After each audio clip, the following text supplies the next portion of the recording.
Assalamu alaikum wa rahmatullahi wa barakatuhu. Sunana Aisha. Ina ɗaya daga cikin matan Adam A. Zango wanda ya aura.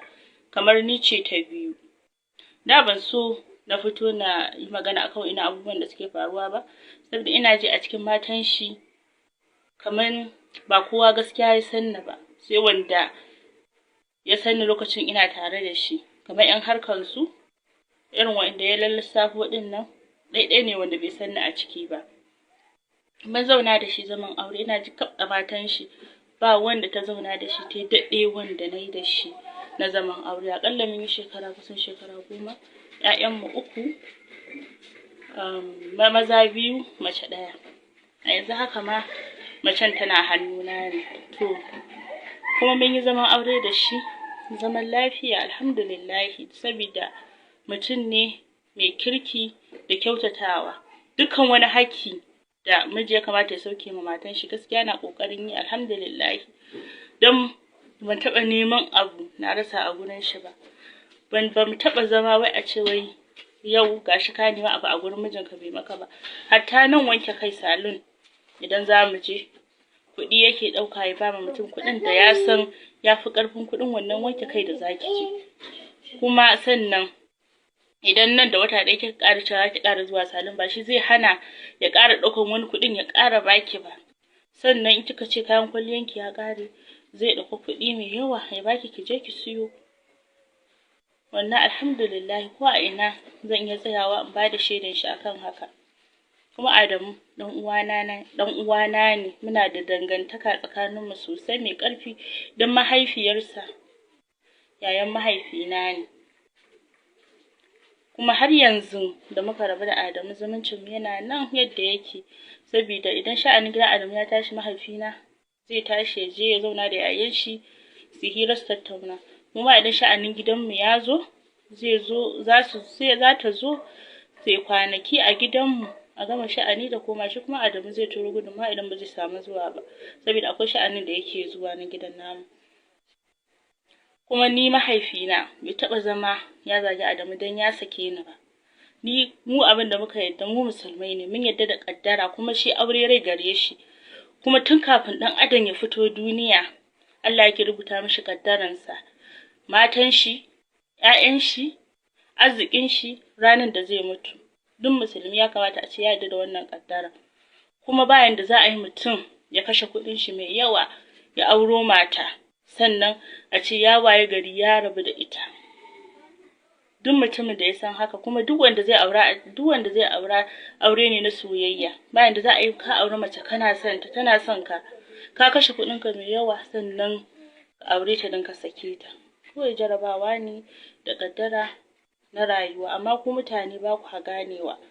Kullum Adamu ne mai aure saki, Adamu ne mai aure saki. To ku ya saka? Mu da ya saka iyayenmu ba su fito sun ce komai ba, sai ku Adamu aure saki. Saboda shi an san shi a duniya. Su sauran mazan da suke sakin mata sama da 20, 15, su da yake ba a san su a duniya ba, ai ba wanda ya musu surutu. Amma sai shi. Kuma mu da ya saka, mu mun yarda da ƙaddaran mu ne, auren mu ne ya ƙare tsakanin mu da shi, saboda shi aure rai gare shi. Kuma mu mun yarda da ƙaddara. Duk yanda ta zo mana muna amsan shi hannu bibbiyu. To, shine da ni ban yi niyyar fito in yi magana ba. To, ni na gaji da amsa wayoyin mutane, saboda akwai wani magana da ya wallafa akan wasu matan shi, abubuwan da suka yi, ya rabu da su. To, ana ta turo min abun da masu kira na, wai daman laifin da kuka yi sake ku kenan.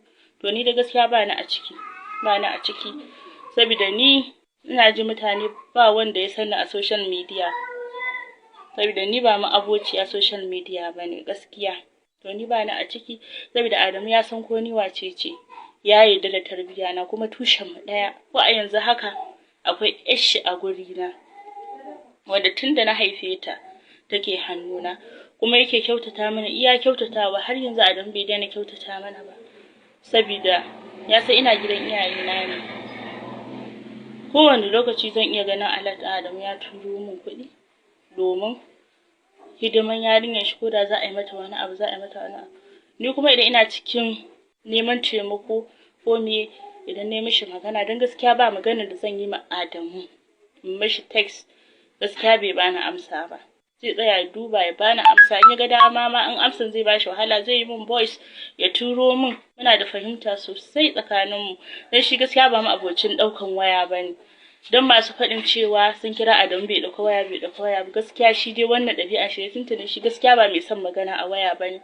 Shi dan ko a fili shi gaskiya ba mutum bane mai son magana surutu, ko labari ka zo kana bashi zai tsaya ya shiru yana kallon ka, sai dai ta ɗaga kai yana mai, shi ba mai son magana bane gaskiya. Masu cewa suna kiran shi bai ɗauka ba sai mishi uzuri akan wannan, ni na bashi da akan wannan, shi ba mutum bane ma'abocin ɗaukan waya.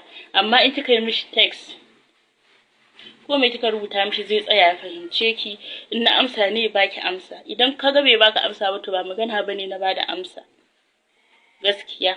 To don haka yanzu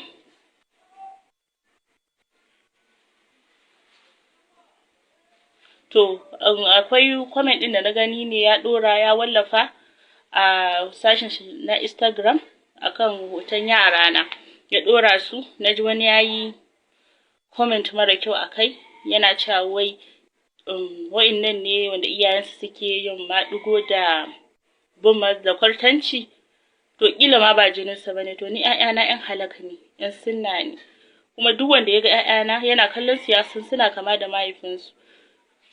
Tafarkin sunna muka haife su, ƴaƴan sunna ne kuma alhamdulillahi.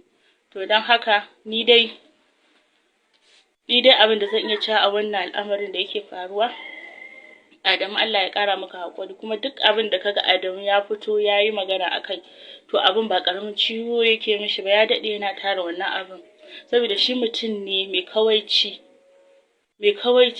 don zaka daɗe kana mishi abu kafin ya fito ya yi magana sai abin ya yi mishi ciwo a cikin rai tukunna zaka ga ya fito ya yi magana. Don mutum ne mai haƙuri, ba kuma wai na fito bane wai don ina kare shi ko don ina an ce ka faɗa mutum zaka faɗa alkhairi a kansa, ka faɗa alkhairi a kansa, kuma duk abin da matarka ta bada shaida akan ka tabbas ya tabbata, kuma abin da miji ya bada shaida akan matarsa tabbas ya tabbata, kuma ba wai a gaban idonsu, ba wai a gaban idon duniya bane na fito ina yaban su, ko a bayan idonsa zan buga kirji na yaba Adamu.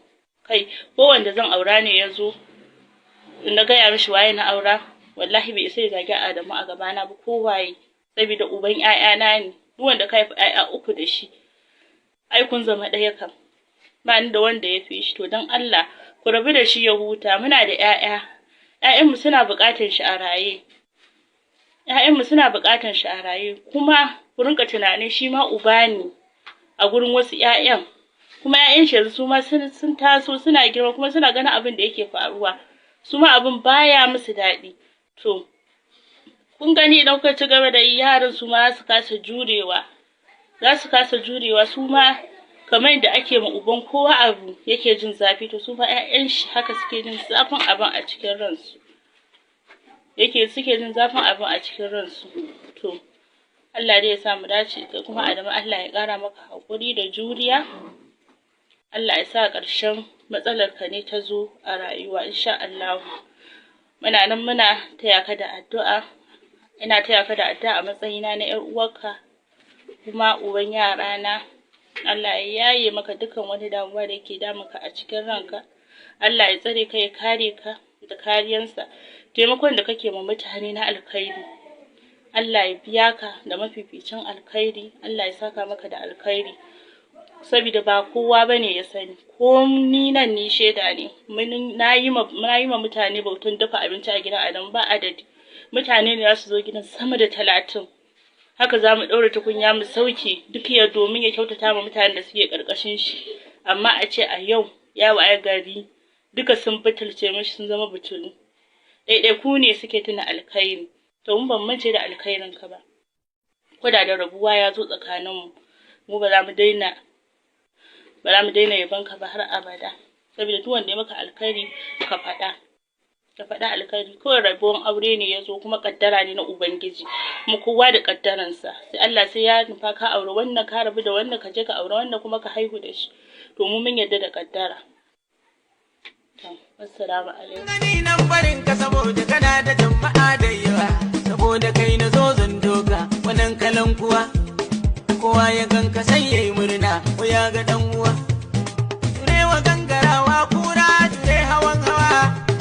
Allah ya kan biya da bukata tamkar da zuwa. Adam ya zambanawa da ya zamo garkuwa gare ni. Ya yi fama da magauta ba su hana masa ci gaban ba.